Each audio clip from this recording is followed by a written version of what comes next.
저는 오늘 순종이 능력입니다 라는 제목으로 함께 은혜를 나누려고 합니다. 따라서 합시다. 순종이 능력입니다.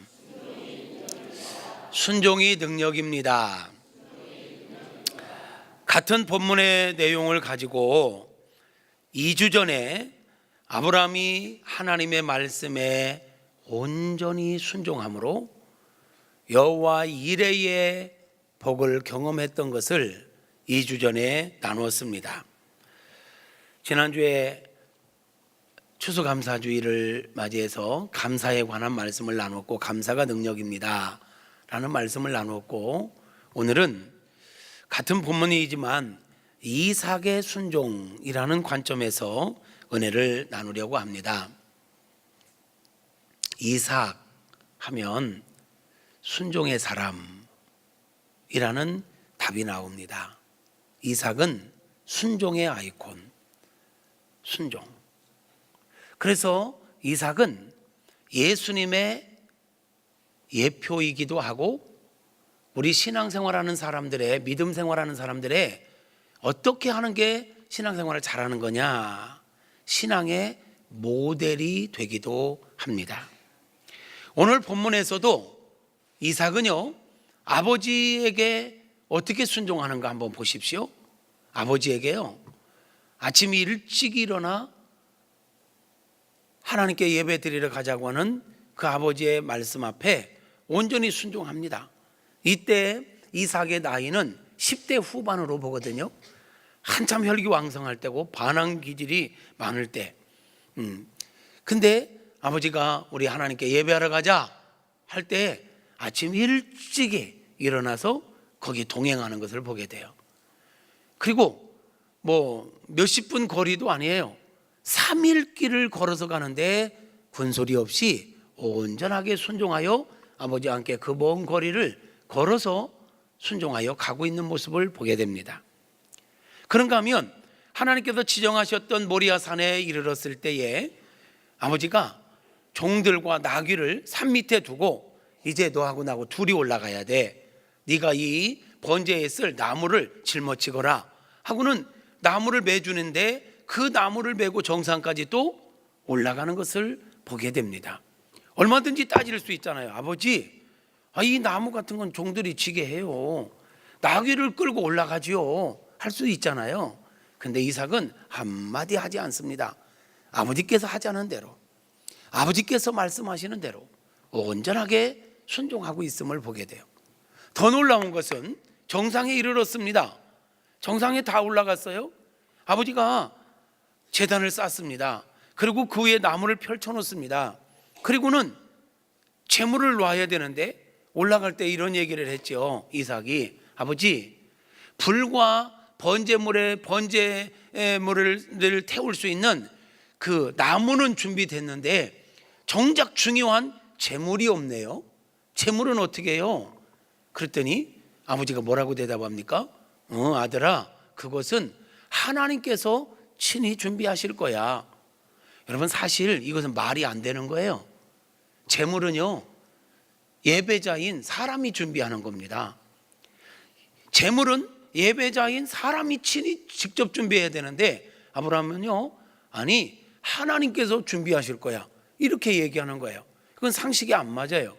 그런데도 이삭은 얘도요, 뉘앙스가 다릅니다. 예 하는 거는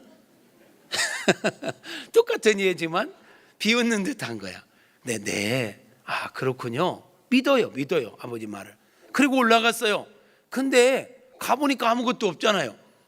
제단을 쌓고 나무를 벌려놓고 그 위에 이제 제물을 올려놔야 되는데, 아버지가 갑자기, 성경에는 안 나왔지만, 네가 제물이야, 이리 와봐 하고는 이삭을 결박합니다. 그리고는 그 나무에 올려놨다고 그랬는데, 아브라함이 번쩍 들어서 올려놨을 것 같아요. 너 여기 올라가 해서 직접 올라갔을 것 같아요. 몰라요. 왜냐하면 성경이 그거에 대해서 얘기하고 있지 않으니까 몰라요. 그러나 이제 추측은 해보건데, 아마 이때 나이가 아브라함이 약 120세쯤 됐을 때고요. 이삭이 10대 후반 청년이니까 아마도 번쩍 들어서 올려놓기에는 둘이 올라갔거든요. 둘이. 왜? 종들을 데리고 올라가면 믿음이 없는, 하나님의 말씀을 직접 듣지 않은 종들을 데리고 올라가면 분명히 이삭을 번제물로 드린다고 할 때 방해했을 거예요. 주인님 뭐 하는 거예요? 이게 지금 뭐 하는 겁니까? 노망 나셨습니까? 막 방해했을 거예요. 그러니까 아예 방해될 만한 것은 제하고 둘이 올라갔는데 들어서 올리지는 않았을 것 같아요. 자, 이삭은요, 아버지가 네가 제물이야, 이리 와, 묶어야 돼. 묶였어요. 아무 소리도 않고 묶였어요. 그냥 제 생각입니다. 너 여기 걸어 올라가, 너 여기 누워. 그거를 자기가 제물로 죽겠다고 올라가는 이삭을 여러분 생각해 보세요. 그 쉬운 일이 아니잖아요. 그리고 지금 번제물이 된다는 것은 지지난주에도 말씀드렸지만요, 죽임을 당하는 겁니다. 그래서 오늘 또 나무 위에 이삭을 놓고 잡으려고라고 표현했어요. 짐승 잡듯이 칼을 들었다, 아브라함이. 여러분, 번제물이 된다는 것은요, 죽임을 당하는 겁니다. 그리고 가죽을 벗겨내는 것입니다. 그리고 내장을 끄집어내고 옆에 붙어있는 기름까지 다 긁어서요, 피는 제단에 뿌리고 나머지는 100% 사람이 취하지 않고 100% 태워서, 화재로 태워서 하나님 앞에 드리는 온전한 헌신을 의미하는 것입니다. 그럼 지금 이삭이 말이에요, 번제물이 된다는 것은 아버지에게 자기가 죽임을 당하겠다는 거예요. 배를 가르고 다 끄집어내서 또 손발 자르고 목 자르고 다 잘라서 모든 걸 끄집어내게 하는 이 일에 한마디 묻지도 않고 반항하지도 않고 아버지 뜻대로 하시옵소서 하고 순종하고 있는 이삭의 모습. 여러분, 이거 결코 쉬운 일 아니에요. 어떻게 우리 태우는 아빠 염집사님이 태우 이리 와봐, 네가 번제물이래, 여기 올라가 누워 하면 할 거지. 아버지가 고민하는 것 같다. 너 아버지가 머리 확 밀어버릴 때도 가만히 있는 거 보니까 너는 할 것 같아. 털깎년자 앞에 잠잠했던 예수님처럼. 부모님의 그런 말씀에 그렇게까지 순종한다는 거 결코 쉽지 않죠. 근데 지금 이삭이 그렇게 순종하고 있어요. 여러분, 이 이삭 속에 우리는 이삭 속에서 예수님의 모습을 보는 겁니다. 이삭의 이런 모습 속에서 우리는 골고다 언덕길에 올라가 십자가를 지시는 예수님의 모습을 그대로 보게 됩니다. 성경은 예수님에 관한 책입니다. 예수님을 소개합니다. 구약은 오실 예수님, 복음서는 오신 예수님, 계시록은 다시 오실 예수님입니다. 그러므로 구약에서 예수라는 단어는 정확하게 안 나오지만 모든 사건과 모든 인물들은 누구를 지금 보여주고 있는 거냐면 예수님을 보여주고 있는 것입니다. 그 중에서도 이삭은 순종하는 예수님의 모습을 보여주고 있는 것입니다. 자, 생각해 봐요. 지금 아브라함이요, 이삭에게 번제물을 태울 나무를 네가 메거라. 그래서 이삭이 나무를 들쳐메고 모리아 산을 걸어 올라가는 이 모습은 마치 예수님께서 자기가 못 박힐 십자가를 지고 골고다 언덕길을 올라가시는 모습과 똑같은 거예요. 여러분, 그리고 아세요? 이 이삭을 제물로 바치려고 했던 모리아 산은요, 히브리어로는 골고다입니다. 라틴어로는 해골 골짜기. 자, 그러니까 이 모리아 산이 바로 골고다 언덕이에요. 이삭이 자기가 태워질 나무를 짊어지고 그 산을 오른 것처럼 예수님께서는 자기가 십자가에 못 박힐 십자가를 지고 묵묵히 그 산을 오르고 있는 모습을 미리 보게 되는 거예요.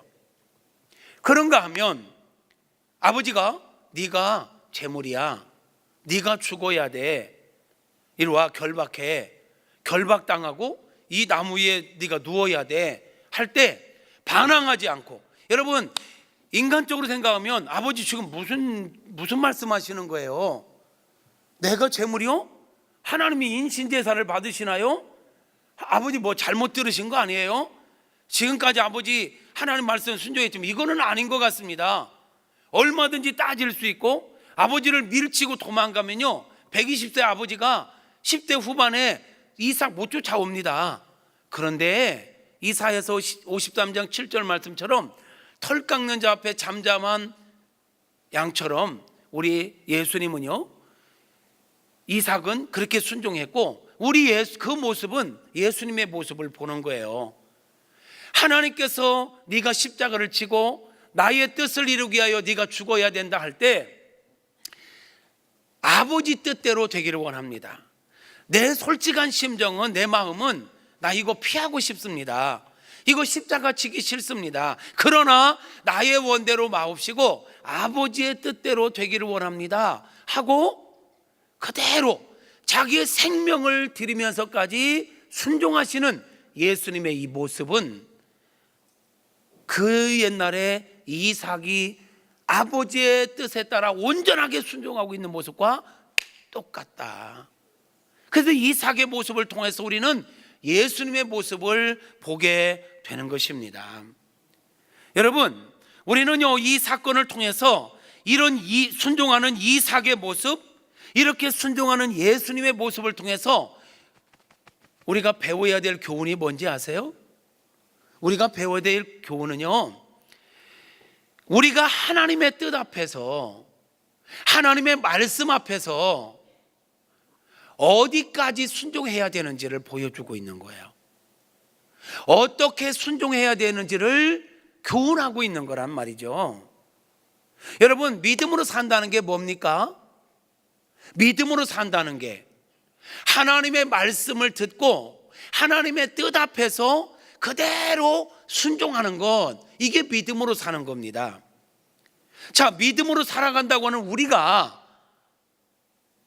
어떻게 사는 것이 믿음으로 사는 것인가, 어떻게 사는 것이 믿음으로 사는 것인가를 보여주고 있는 게 이삭의 모습이요 예수님의 모습인 것입니다. 어디까지 순종해야 되냐고요? 이삭처럼 죽기까지, 내 생명을 내놓기까지. 예수님처럼 나는 싫지만 아버지의 뜻이라면 순종하겠습니다 하고 자기 생명을 내놓는 데까지 순종하는 거예요. 이게 믿음으로 사는 거예요. 하나님이 인정하시는 믿음, 이겁니다. 오늘 본문을 보면요, 아브라함이 5절에서요 종들에게 이르되 너희는 나귀와 함께 여기서 기다리라. 내가 아이와 함께 저기 가서 예배하고, 하나님께 가서 예배하고 오겠다, 그렇게 말했죠. 12절에 가면요, 하나님께서 아브라함이 이렇게 완벽하게 자기 생명보다 더 귀하게 여겨질 독생자 이삭을 기꺼이 드렸을 때 그 이삭을 받으시고 이제야 네가 나를 경외하는 줄을 알았다, 그래요. 단순하게 예배 정도가 아니라요, 그 예배를 통해서 하나님 앞에 아브라함은요 자기의 온전한 믿음을 보였어요. 온전한 믿음이 어떤 거예요? 내 생명까지도, 아니 내 생명보다 더 귀한 이 독자 100세에 얻은 이 아들까지도 아낌없이 드리는 이 믿음을 통해서 네가 진짜 나를 경외하는구나, 이렇게 인정을 받게 돼요. 우리 믿음이요 여기까지 가야 됩니다. 오늘 우리가요 하나님께 예배 드린다고 다 여기까지 오셨습니다. 그런데 하나님께서 내가 오늘 예배하는 너의 모습을, 너의 마음을 보니까 네가 정말 나를 경외하는구나, 이렇게 인정하실 만한 예배를 드리는 분들도 계시겠지만 그러지 않은 분들도 있을 수 있어요. 너는 나에게 예배 드린다고 하는데 너 마음은 도대체 어디 있니? 너는 어디까지 나에게 순종할 수 있니? 너 정말 나 사랑하는 거 맞니? 너 정말 나 믿는 거 맞니? 순종. 우리는 이삭과 예수님의 이런 순종 속에서 어디까지 순종하고 어떻게 순종해야 되는지를 배우는 거예요. 이삭과 예수님은요, 자기 생명을, 아니 자기 생명보다 더 귀한 아들, 이 더 귀하다라는 거 여러분 이해되십니까? 내 생명을 달라고 하는 것보다 우리 아들, 우리의 딸의 생명을 달라는 게 더 어려울 것 같아요. 결단하기가. 자녀가 많아도 10자녀 있어도요, 물어서 안 아픈 손가락 없다고 10명이어도 다 귀하지 않습니까? 근데 아브라함은요, 늦둥이 100세에 아기 낳는 100세에 얻은 아들, 이런 늦둥이 진짜 눈에 둬도 안 아플 것 같아. 아프긴 아플 거야. 그런데 그 정도로 100세에 얻은 아들, 그것도 하나밖에 없는 아들, 상속자, 그 아들을 내놓는 정도, 이런 순종 말이에요. 어디까지 순종할래? 할 때 이런 순종. 주님, 여러분 아세요? 하나님 우리에게요 100%를 원하신다는 걸. 뭐가 부족해서 우리에게 원하시는 게 아닙니다. 여러분, 우리를 인정하시고 우리를 사랑하시기 때문에 95%는 하나님을 사랑하고 5%만 다른 데 관심을 갖는다. 목사님 이 정도면 되지 않습니까? 이 정도 5% 정도는 이해해야 되는 거 아닙니까? 그래요? 그러면 여러분 묻습니다. 여러분의 남편이 95%는 여러분을 사랑하고 아주 미약한 5%는 딴 여자에 관심 준다. 그 정도야 뭐 괜찮나요? 뭐 그러거나 말거나 지금 이 정도로 무덤덤해질 겁니까? 저는 안 돼. 이게 사랑입니다. 어제 저녁에 말씀 속에서 1계명이 뭐라고요? 얘야 내 앞에 너만 있기를 원한다. 네 얼굴만 있기를 원한다. 그 정말 은혜가 되더라고요. 이게 막 10계명이 부담이 아니라 하나님의 마음을 읽을 수 있었던 거야. 네 앞에 나만 있기를 원한다. 내 앞에 너만 있기를 원한다. 너와 나 사이에 어떤 것도 개입되지 않기를 원한다. 이게 10계명 1계명의 원뜻이다. 하나님은요 지금 저와 여러분의 관계 속에서 오직 하나님과 우리 사이에 그 어떤 것도 개입되지 않기를 원하거든요. 100%를. 그러니까 여기서 하나님이 아브라함에게 이삭을 진짜로 번제물을 받으려고 한 게 아니라 그 마음, 네가 정말 100% 나를 사랑하는지 나를 신뢰하는지 보고 싶으셨던 거죠. 왜냐하면 아마 이랬던 것 같아요. 하나님께서 친히 그 산에서 예비하시리라 여호와 이레. 이거는요 단순히 이삭 대신에 순양 한 마리 갖다 제물 드린 걸로 끝난 사건이 아니에요. 진짜 여호와 이레는요 바로 예수 그리스도입니다. 지금 아브라함이 그 독자 아들을 드릴 정도로 그 정도의 헌신, 그 마음 어떨지 충분히 우리 상상할 수 있잖아요. 근데 아브라함이 그렇게 100%를 드렸을 때 아브라함은 여호와 이레 무엇을 준비했냐면 자기의 전부를, 하나님 자기의 독생자 예수를 줬다는 건 자기 생명 그 이상의 것을 주셨다는 거예요. 그것을 바로 그 자리에서 예비하신 것입니다. 그게 바로 여호와 이레인 것입니다.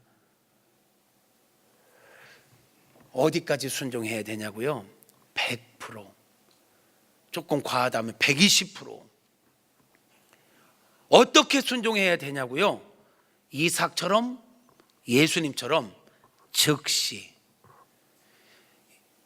아브라함은요, 하나님의 말씀을 듣고 미루지 않았습니다. 오늘 우리가 읽었던 3절에 보면 아브라함이 아침에 일찍이 일어나, 지금 뭐 어디 소풍 갑니까? 아들 죽이러 가는 겁니다. 근데 뭐 신난다고 새벽같이 일어나서 가겠냐고요.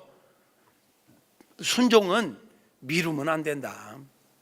아침에 일찍 일어났다는 것은요, 즉시 순종했다는 거, 온전히 순종했다는 거, 타협하지 않았다라는 거. 그래서 오늘 우리는요, 이런 아브라함의 모습, 이삭의 모습, 예수님의 모습 속에서 어디까지 순종해야 되느냐? 100%.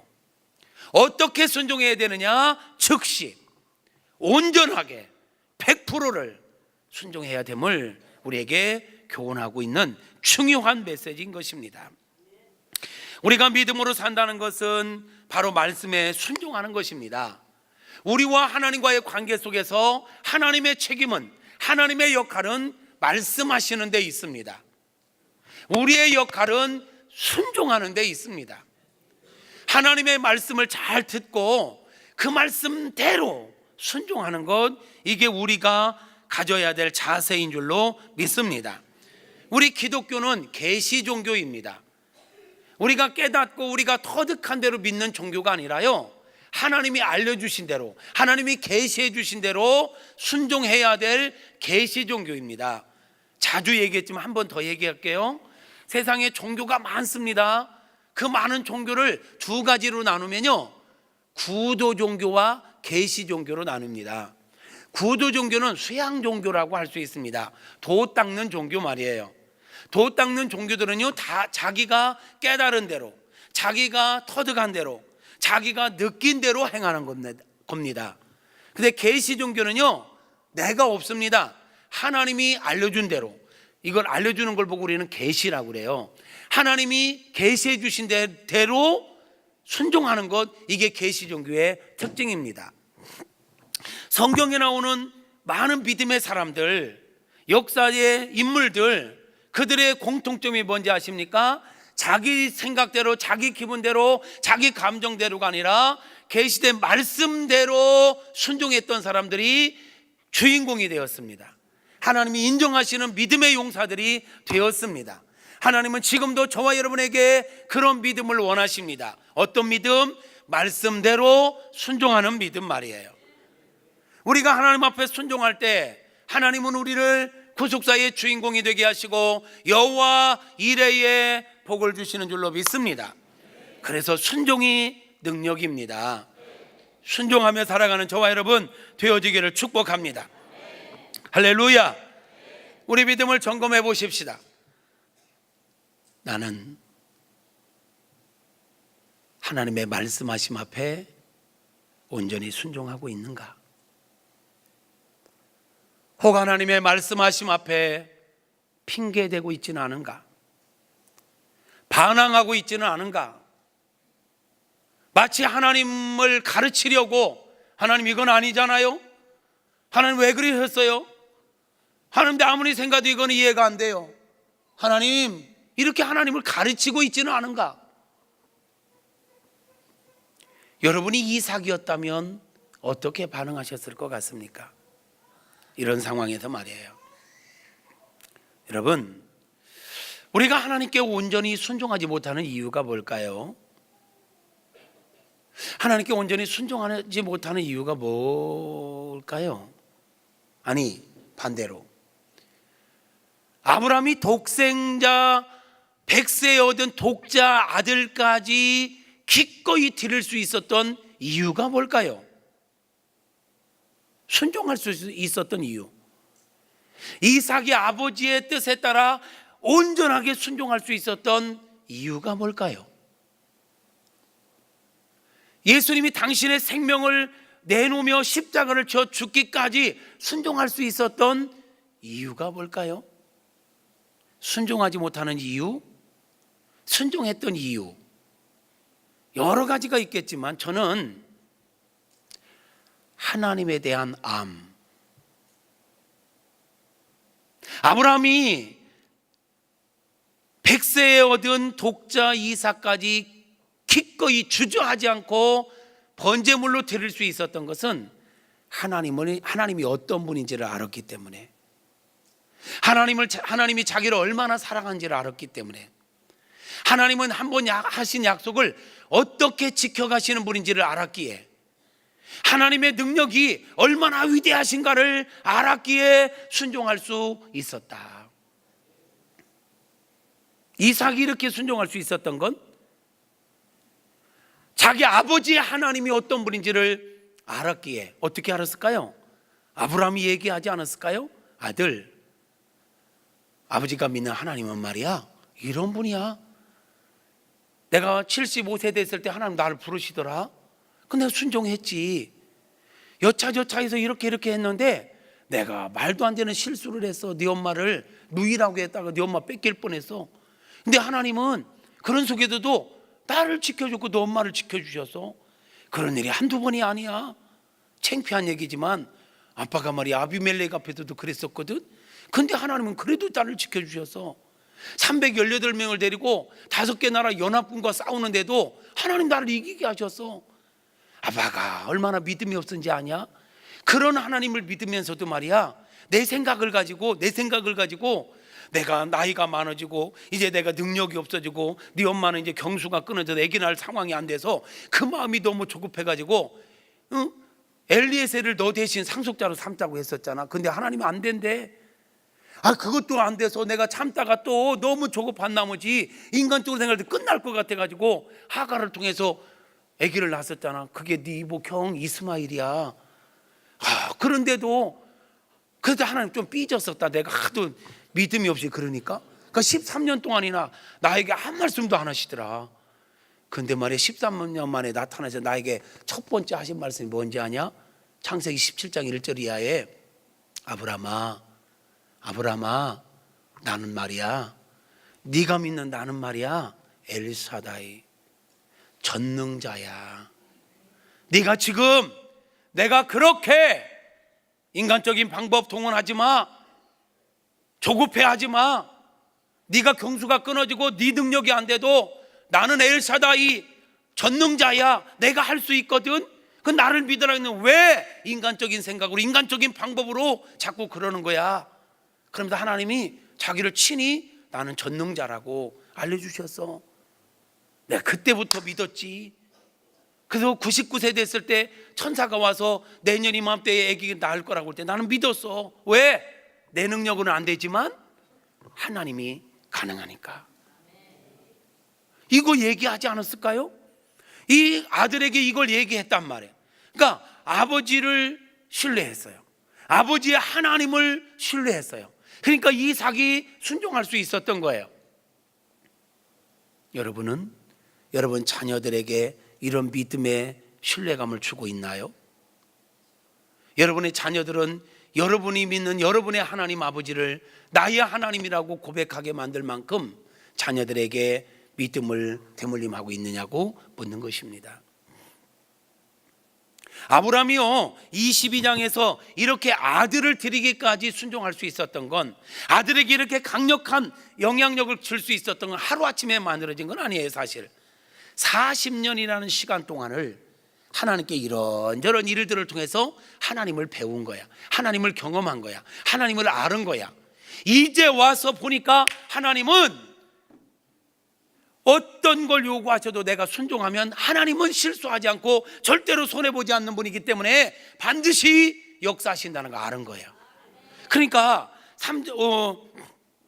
5절에서 종들을 여기 있으라고 하면서 하는 말 봐봐요. 너희들 여기 있어. 나귀와 있어. 나와 내 아들이 둘이 저기 가서 하나님께 예배하고 우리가 너희에게로 돌아오겠다 이래요.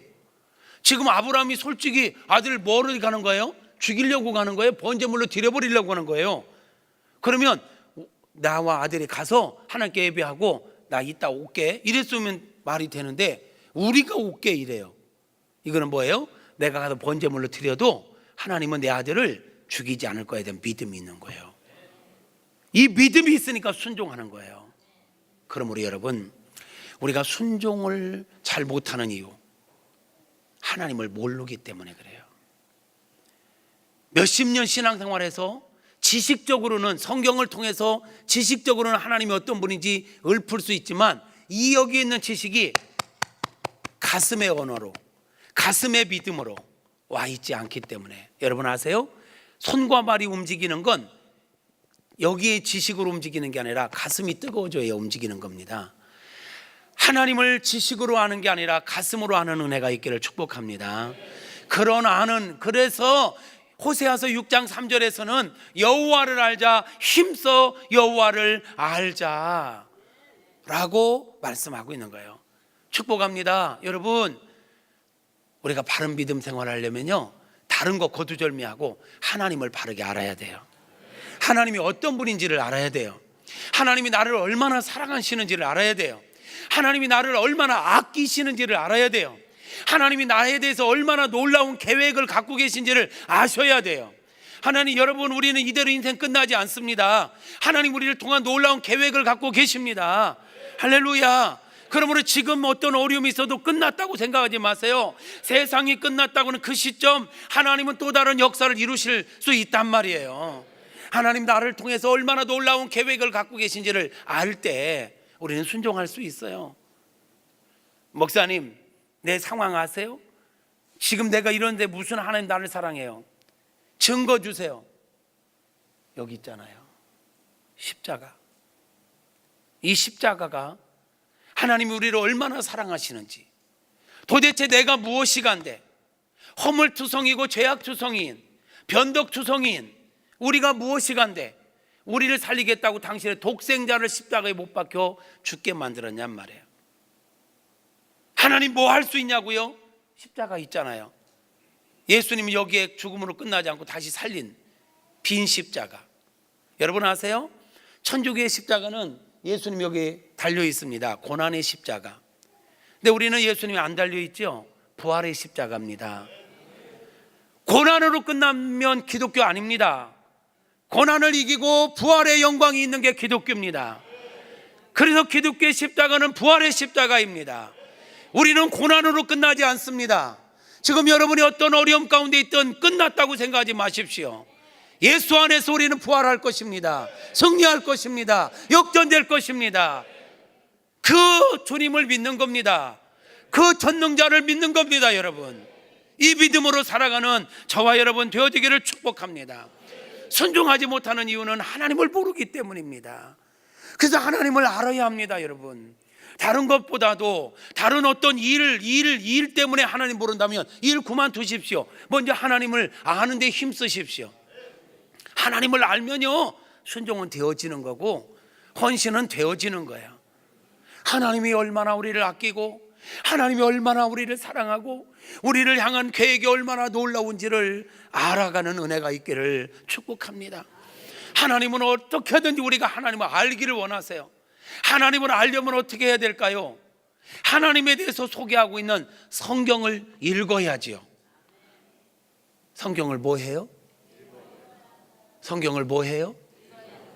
막 성경을 막 너무 귀해갖고 막 어휴 이걸 어떻게 만져, 막 잘 갖다 보관해 놓고 교회 올 때만 살짝 갖고 온다든지, 꿈자리가 사람은 막 피고 자고 주여, 아무리 피고 자도 아무 역사 일어나지 않습니다. 내용을 알아야 되고 그 말씀을 믿을 때 살아 역사하는 것입니다. 말씀을 읽으셔야 되고, 설교를 잘 들으셔야 되고, 말씀 공부를 하셔야 되고, 하나님을 알아야 되는데 몇십 년 신앙생활하면서 성경 한 번도 읽지 못했다? 그리고 하나님을 믿는다? 뭘 믿어요? 그러니까 하나님 믿는다면서 자기 기분을 믿는 거야, 자기 경험을 믿는 거야, 자기 감정을 믿는 거예요. 결단하십시오. 하나님을 알아야 됩니다. 알려면 성경과 친해져야 합니다. 성경을 읽으십시오. 묵상하십시오. 말씀을 잘 들으십시오. 공부한다고 할 때 배우십시오. 할렐루야. 아는 만큼 믿습니다. 믿으면 순종이 되어지는 것입니다. 아브라함의 순종, 이삭의 순종, 예수님의 순종은 하나님이 어떤 분인지 알 때 가능했던 것입니다.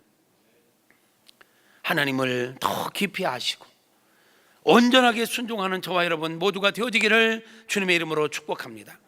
또 하나, 우리가 순종하지 못하는 이유는요, 교만 때문입니다.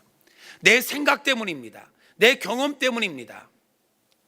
앞에서도 얘기했지만 많은 성도들이 하나님을 가르치려고 듭니다. 하나님 그건 아닌 것 같은데요, 하나님 실수하시는 것 같은데요, 하나님 이거 아니잖아요. 이거 하나님 가르치는 겁니다. 내 생각, 내 상식, 내 경험으로 볼 때 아니라는 거야. 내가 아니어도 하나님이 길하면 긴겨. 사투리 나시오. 따라서 합시다. 하나님이 길하면 기다.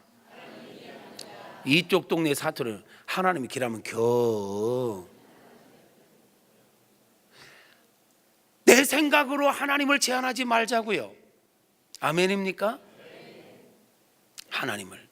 그래서 고린도후서 10장 4절 5절 이하에 보면 하나님의 말씀대로 모든 생각을 사로잡아 그리스도께 복종시켜야 하는 것입니다. 말씀 볼까요? 고린도전서 10장. 우리의 싸우는 무기는 육신에 속한 것이 아니요 오직 어떠한 견고한 진도 무너뜨리는 하나님의 능력이라. 모든 이론을 무너뜨리며, 이론이 뭡니까? 내 경험으로 만들어진 거, 내 지식으로 만들어진 거, 이런 상식, 이런 모든 것들, 사람들이 왜 순종하지 못하느냐? 우리가 하나님께 순종하지 못하고 신앙생활을 가장 방해되는 게 뭐냐면 내 이론입니다. 내 생각, 내 상식, 내 경험. 내가 생각하기에는, 내가 경험한 바로는, 내 상식으로는 아니라는 거야. 우리는 내 상식을 믿는 사람이 아닙니다. 내 경험을 믿는 사람이 아닙니다. 이 모든 걸 무너뜨리는 하나님의 능력, 견고한 진을 무너뜨리는 하나님의 능력, 하나님을 아는 것을 대적하여 높아진 것, 이게 뭐예요? 하나님보다 내가 높아진 것, 내 상식이, 내 경험이, 내 생각이. 그래서 말씀보다는 내 생각이 옳다고 믿으니까 순종하지 않는 거예요. 축복합니다. 하나님보다 더 높아진 내 모든 이론을 하나님께서 이 시간 부셔주기를 원합니다. 모든 견고한 진을 부서뜨리는 하나님의 능력이 우리의 고집, 우리의 상식, 하나님을 대적하여 높아진 모든 이론들을 깨트려 주시는 은혜가 있기를 축복합니다. 그래서 하나님께 굴복하고 하나님 말씀이면 됩니다. 상식적으로라고 한다면 독자 아들을 내놓는 건 말이 안 됩니다. 말이 안 되는 요구예요. 근데 순종했더니 하나님은 그 이상의 것을 주셨습니다. 하나님은 아십니다, 여러분. 할렐루야. 사랑하는 성도 여러분, 하나님은 말씀하시는 분입니다. 말씀하시는 방법은 다양합니다. 때로는 설교를 통해서 하나님은 말씀하십니다. 지금도 우리에게 하나님을 알라고 말씀하시잖아요. 순종이 능력이라고 말씀하시잖아요. 아멘입니까? 설교를 통해서 말씀하십니다. 또는 감동을 통해서 내 안에 감동되게 하심으로, 깨닫게 하심으로, 마음에 감동하심으로 말씀하십니다. 때로는 환경을 통해서, 상황을 통해서 말씀하십니다.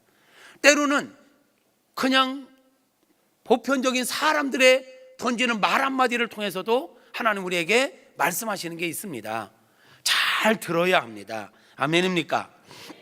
우리는요, 하나님께서 말씀하시고 감동 주실 때 순종하기를 미루면 안 됩니다. 아멘. 못 들은 채 하지 마십시오. 모르는 채 하지 마십시오.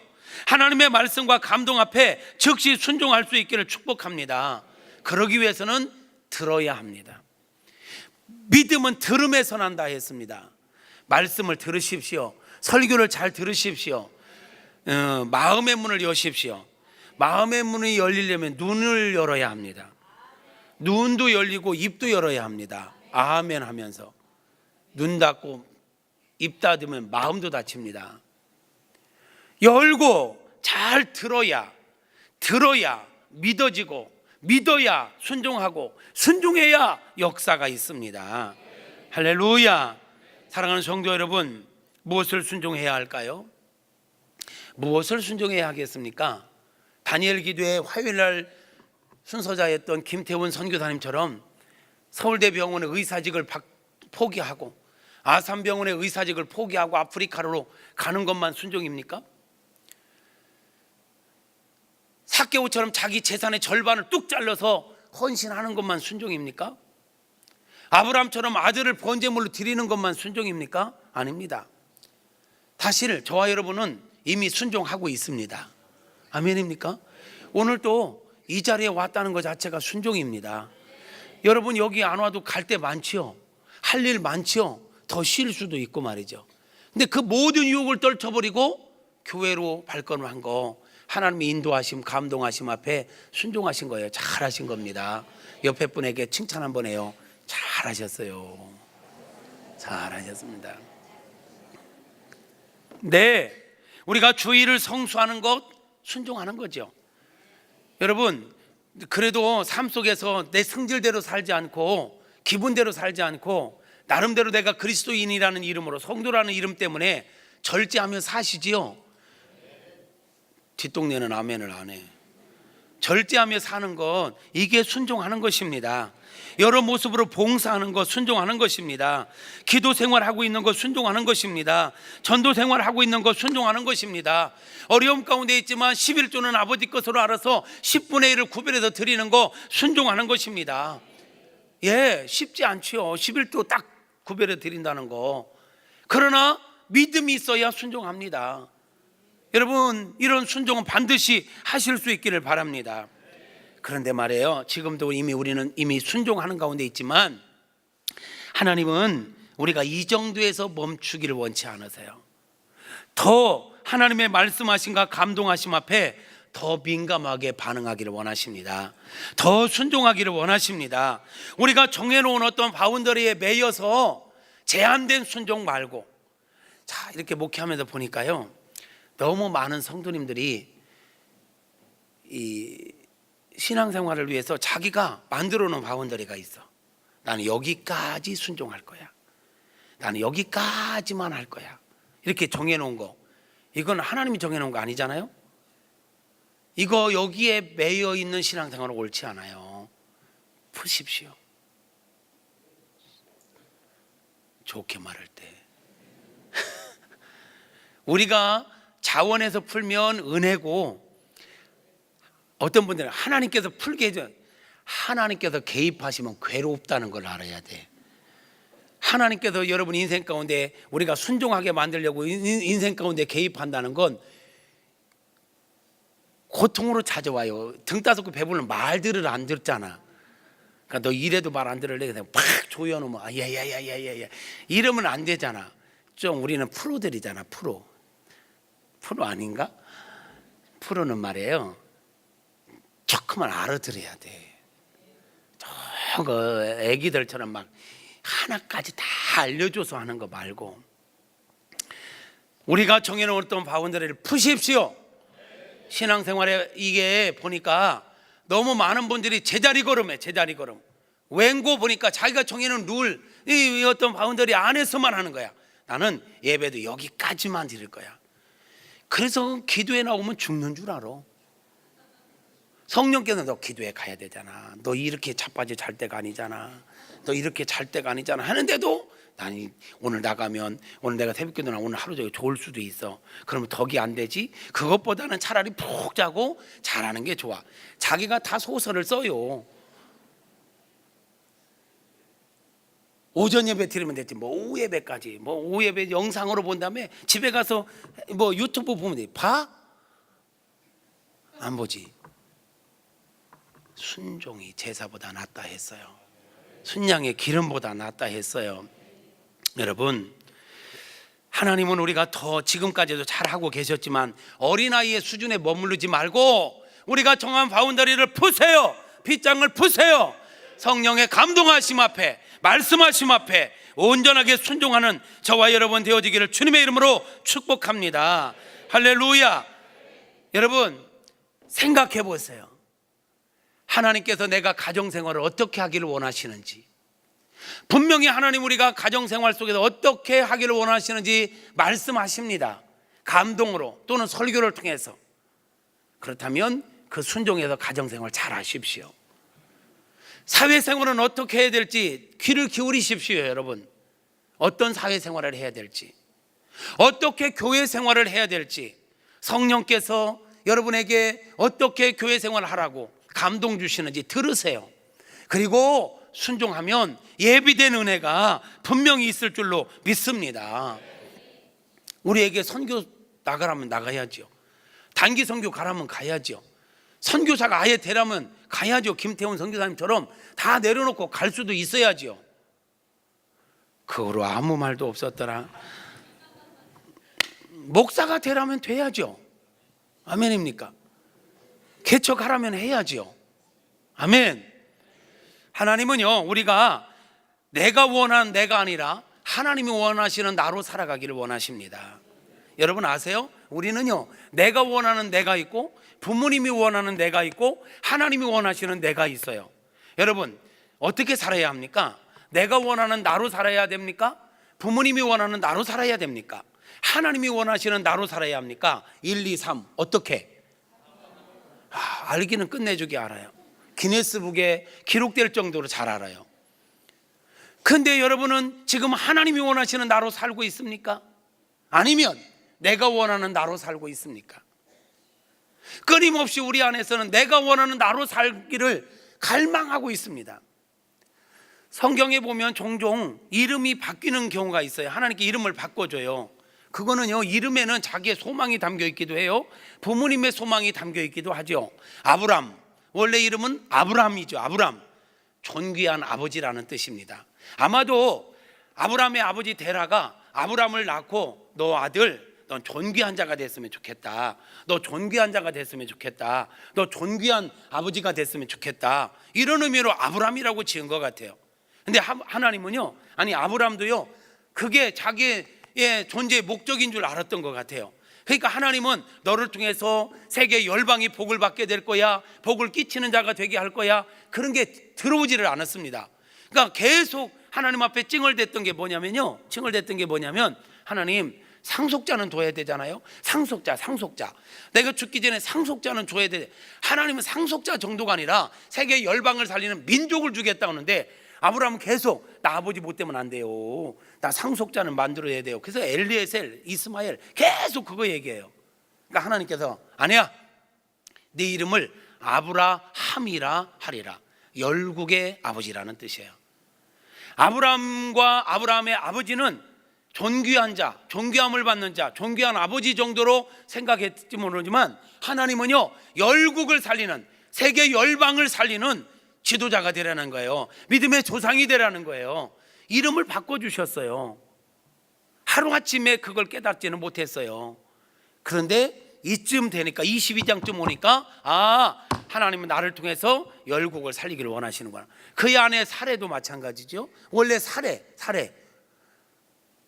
아마도 사례의 부모님이 사례를 낳고 공주, 너는 공주 같다, 너는 공주처럼 살아라, 예쁘기도 했던 것 같아요. 막 나이가 막 70세 80세 돼도 얼마나 예뻤는지 남편이 막 누이라고 소개할 정도로 사람들이 막 그냥 뿅 가가지고 막 이럴 정도였으니까 아기 때는 얼마나 이뻤겠어요. 그러니까 부모님이 너는 나의 공주다, 너는 나의 공주처럼 살아야 돼, 손에 물 묻히지 말고 살아야 돼, 막 이렇게 훈련했는지도 모르겠어요. 그래도 사례도 그랬겠죠. 나는 공주야, 공주. 근데 하나님이 이름 바꾸래요. 아니야, 살아라 하리라. 열국의 어미가 되라. 너를 통하여 세계 열방을 살리고 싶다는 거예요. 하나님은요, 내가 원하는 내가 아니라 내가 원하는 나는 나밖에 몰라. 조금 나가면 내 자녀들밖에 몰라. 근데 하나님은요, 우리가 나와 내 가족을 넘어 세계 열방을 품기를 원하십니다. 존귀함 받고 나의 공주로 사는 걸 넘어 세계 열방을 살리는 비전 메이커, 하나님의 비전 메이커들이 되기를 원하시는 것입니다. 그런 꿈을 가지고 살아갈 수 있기를 축복합니다. 주여 나를 사용하여 주옵소서. 주여 나의 가정을 사용하여 주옵소서. 주여 나의 사업장을 사용하여 주옵소서. 주여 우리 교회를 사용하여 주옵소서. 내가 원하는 나도 있어요. 내가 원하는 나는요, 진짜 일하기 싫어요. 안 믿는 것 같은데 사람들은 그래. 나 일 중독이라고. 누가 중독되고 싶어서 중독되겠어요? 많이들 그래요. 왜 강남 스타일이 시골에 와 있냐고. 비웃으면 건강에 안 좋습니다. 근데 저는 그랬죠. 저는 막 그런데 복잡한 데 가서 막 경쟁하면서 목회하고 싶지 않습니다. 시골서 조용하게 차분하게 아주 여유 있게. 나도 아멘 하고 싶어요. 그래서 시골로 왔다고요. 근데 하나님은 이 동네를 왜 이렇게 빨리 발전시키는겨? 동네가 조그만 해야 되는데. 그래서 나도 싫은데 막 계속 밀어붙여서 여기까지 왔어요.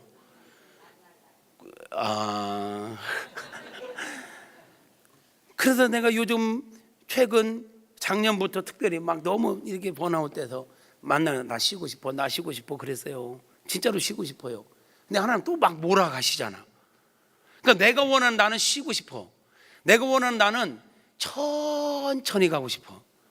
신선 노름하고 싶어. 근데 하나님 원하시는 나는 몰아보지 죽을 때까지 일 시킬 모양이야 저분이. 내가 보니까 그래. 내가 우리 집에서도 개척이잖아. 개척 생짜배기. 믿음 없는 집안에서 제일 먼저 믿음 갖기 시작했지. 생개척 시키더니 건축을 2번이나 시키더니 또 시키잖아 지금. 그러니까 나는 은퇴할 때까지 이러다가 끝날 것 같아. 아멘 안 해줘서 고마워요. 근데 여러분이 아멘 안 했다고 해서 저분이 안 시키는 건 아닌 것 같아. 그러니까 결국은 저는 또 순종하고 가는 거죠. 내가 원하는 내가 있고 부모님이 원하는 내가 있고 하나님이 원하시는 내가 있는데 우리는 하나님이 원하시는 나로 살아가야 됩니다. 그렇게 살아갈 수 있기를 축복합니다. 우리가 순종하고자 작정하면 하나님께서는 우리로 하여금 넉넉하게 감당하게 하실 줄로 믿습니다. 요한복음 2장에 보면 물이 포도주가 되는 사건이 있어요. 그 물이 포도주가 된 사건을요, 어떻게 해서 이 물이 포도주가 됐는가 아는 사람은 물을 순종해서 예수님 말씀에 순종해서 떠날른 하인들만 알더라. 순종하는 게 어렵지만 순종하는 성도만이 살아있는 신앙생활을 합니다. 생동감 있는 신앙생활을 합니다. 간증 있는 신앙생활을 합니다. 여러분 구경꾼으로 신앙생활 하시겠습니까? 주인공으로 신앙생활 하시겠습니까? 주인공은요 순종할 때 주인공이 되는 것입니다. 할렐루야. 순종하는 저와 여러분 되어지기를 주님의 이름으로 축복합니다. 결단하는 마음으로 찬양하겠습니다.